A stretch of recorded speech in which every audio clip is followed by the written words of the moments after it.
they're taking people and trying to push them onto fixed route, that's going to increase that time even more. So they've got it timed so many seconds for people to get on and off the bus, and obviously people with mobility devices or impairments, that time is going to increase.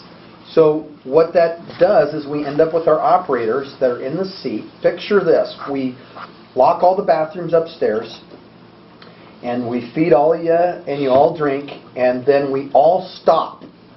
Nobody does anything when one of us needs to go use the restroom. We can't do anything.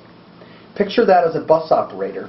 Although there's been conversations and people say, well, absolutely they can go to the restroom. Well, if you all have to stop while I use the restroom, that may make me a little reluctant to go use the restroom. Or that maybe I know that you need to make a connection and it's a short period. So what we, as operators, we've reduced our liquids. So the first thing that starts happening is we have problems with our organs. We're not having decent meal and rest break periods. So we all have been there before. We've been driving somewhere and we've have to go to the bathroom.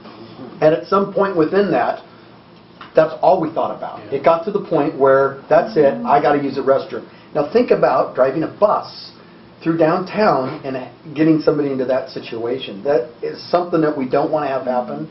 Our maintenance department has seen far too many seats being removed because they've been soiled because the operator did not get out of the seat.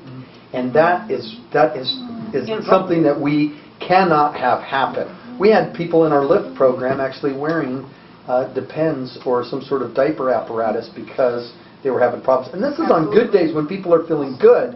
We all have our bad days and days where things are not going well. So this schedule, where I want it absolutely is. And so now what do we think when we have somebody that didn't get a break, didn't get to go to the bathroom, and are unable to provide some nourishment from them? They're going to provide great customer service, right? You know, I mean, and what are we talking about on our biggest issue within the labor dispute? Health insurance.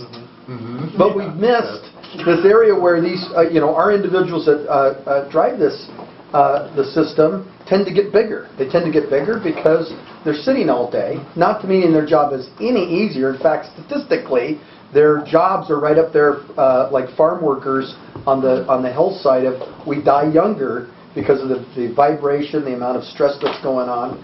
I took a class in LA a few years back, and they talked about the amount of stress that's on a driver is the equivalent to a firefighter or a police officer on their way to the scene. Their 911 mode heading there. They're internalizing that stuff all day.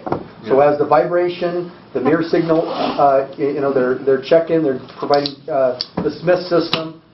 They're trying to answer questions to people, right? They're calling out stops. There's all of these things that are going on, and we really need to start taking it back and going, okay, first of all, it should be safety number one. Okay, well, how can you do 5 things at once? You can't. So let's get full ADA states 100% compliance for ADA. Well, if it's a human being doing it, there's no way you can have 100% compliance. You've got a sore throat, things are going on. So what do?